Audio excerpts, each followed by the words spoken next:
Hey, it's Rhonda with your latest tech update. PayPal is one of the world's most popular online payment methods. 392 million people and businesses have an account. But cyber criminals know popularity means opportunity. Researchers have found that PayPal was the most impersonated business and financial phishing attacks last year. Almost 2 in 5 of all attacks pretended to be from the company. There's a risk to your business if an employee falls for any phishing scam. It starts with an email from PayPal or your bank that looks genuine. It'll ask you to do something simple, such as clicking a link to update your details. The page that opens looks like the real website, but it's not. It's a spoof site. And once you enter your login details, they're stolen by the attackers. Get your team to look carefully at emails like these. Sometimes there are grammatical errors or the link looks suspicious.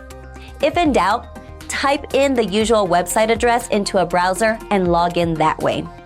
A few seconds of checking the small details could save you the disaster of money being stolen from your business's bank account.